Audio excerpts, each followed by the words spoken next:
आप सभी भाई बहनों का सर्व कल्याण वृक्ष की प्रश्नोत्तर ज्ञान कक्षा में एक बार फिर स्वागत है। आज का प्रश्न बहुत ही सरल होते हुए भी बहुत ही एक पेचीदा सी एक स्थिति आपके हमारे जीवन में निरंतर मरते दम तक बने ही रहती है। प्रश्न किसी भाई बंधु ने पूछा है कि अच्छे इंसान कैसे बने। हालांकि प्रश्न पूछने वाले को भी इस प्रश्न का उत्तर स्वयं भीतर से पता है, लेकिन उस उत्तर के मद्देनजर अपने आप को वो उस स्थिति पर स्थित कर नहीं पाते, या यूं कहो कि आपका हमारा स्वभाव बिगड़ चुका है और बिगड़ा हुआ स्वभाव ही मनुष्य को अच्छा बनना नहीं चाहता। देखिए, अच्छा मनुष्य भी चाहता है ना उसके संपर्क में जितने भी लोग आए वो अच्छे इंसान हो। यानी कि बुरा इंसान भी अच्छे लोगों का ही संपर्क चाहता है, अपने व्यवहार में अच्छाई ही चाहता है।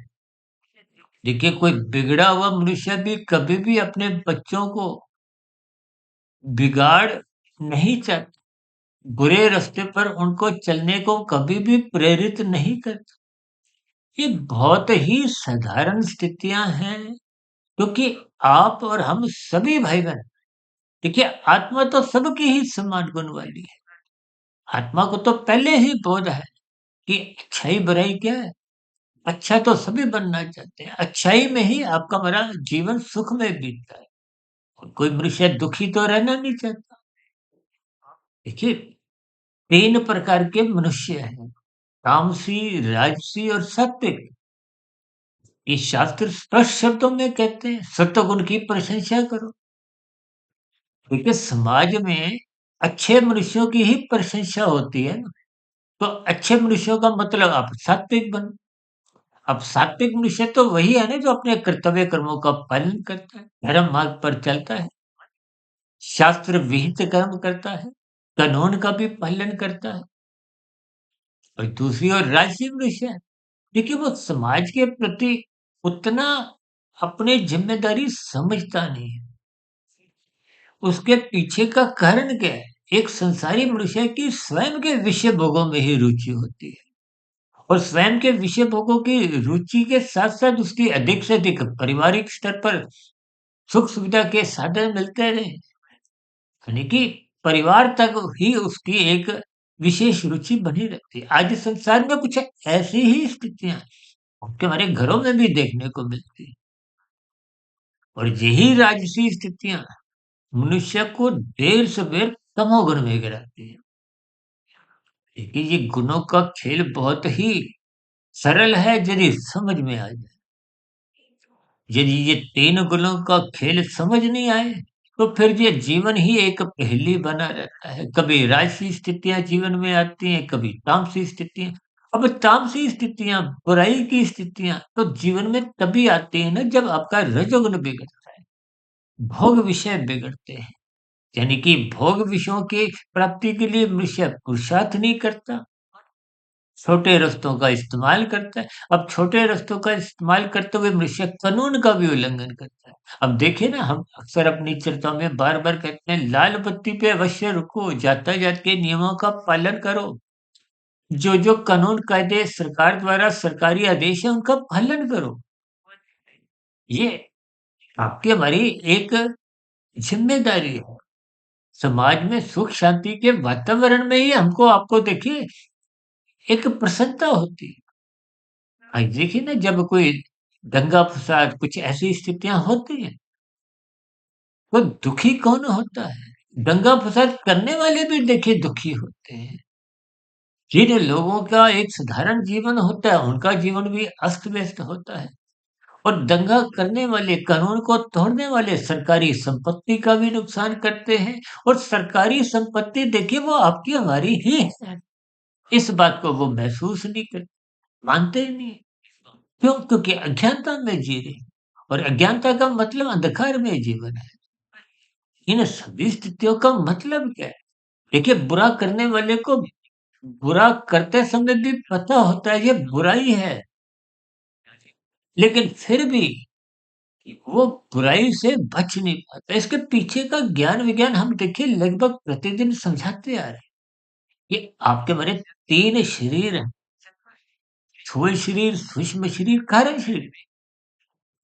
इन तीनों शरीरों के संबंध को जब तक आप और हम समझते नहीं हैं, और इनको समझने के लिए प्रकृति के 3 गुणों की रहस्यमय स्थितियों को समझना है। तमोगुण, रजोगुण और सत्वगुण। तमोगुण का अभिप्राय एक अज्ञानता की स्थिति से है, छीना-झपटी की स्थिति से है, जो कृत्य तो नहीं करता, वो दूसरे के फलों को खाता है। देखिए, कर्म फल सिद्धांत स्वयं अपना शाब्दिक अर्थ बताता है। कर्म पहले करो, फल तो बाद में आएगा। और आगे शब्द क्या है? सिद्धांत, जिस पर देखिए लगभग हमारी चर्चाएं 1-2 नहीं, 10-20 नहीं, 100-200 नहीं, लगभग प्रतिदिन ही प्रत्यक्ष अप्रत्यक्ष रूप से, भले ही हमारी देखिए प्रत्यक्ष रूप से भी कर्मफल सिद्धांत के ऊपर 250, 300, 400 वीडियो हमने अब तक प्रसारित किए हैं।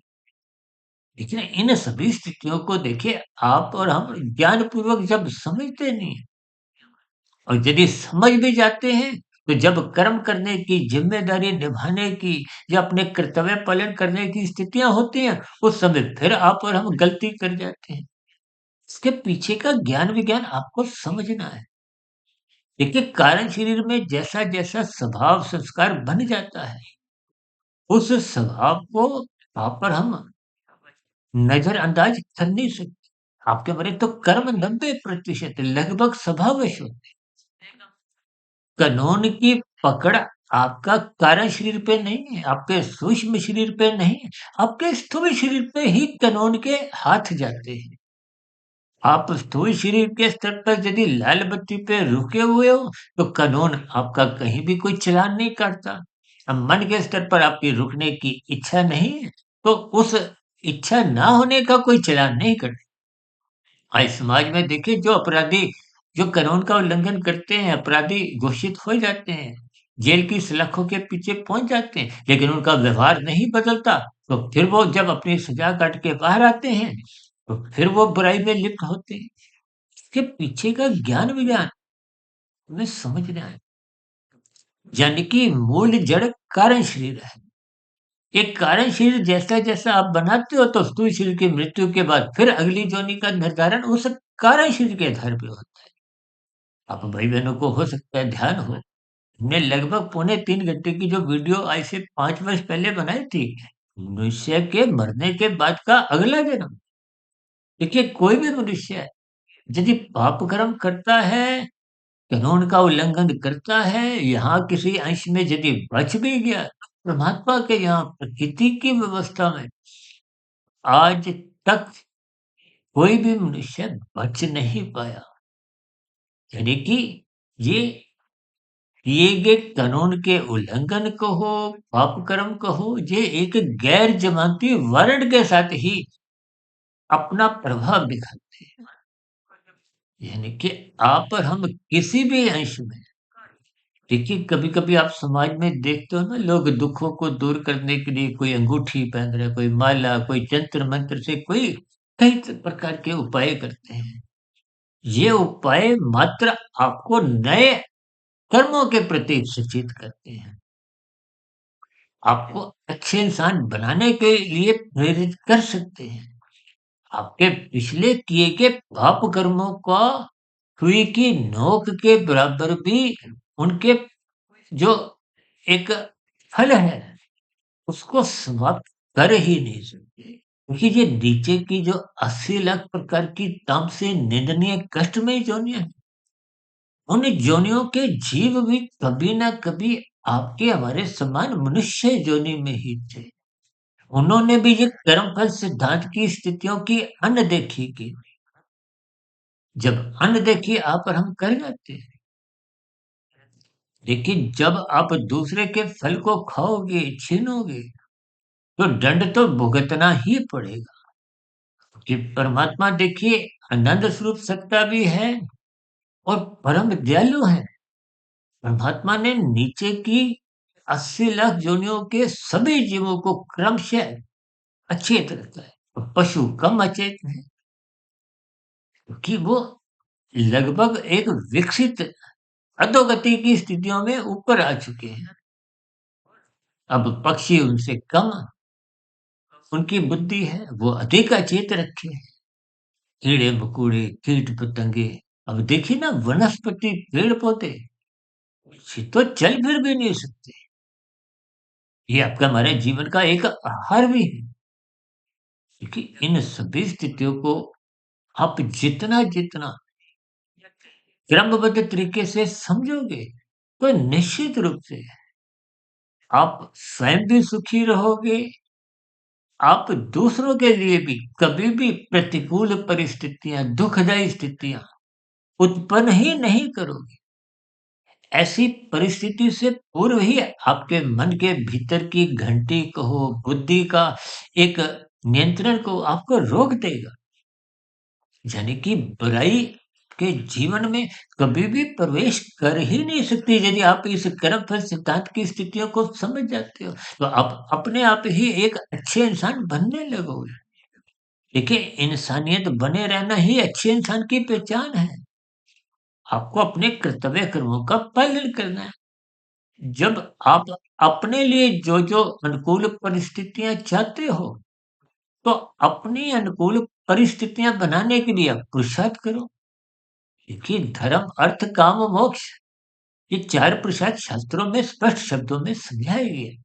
हालाँकि हम तो अपनी चर्चाओं में देखिए 3 ही पुरुषार्थों की चर्चाएँ करते हैं।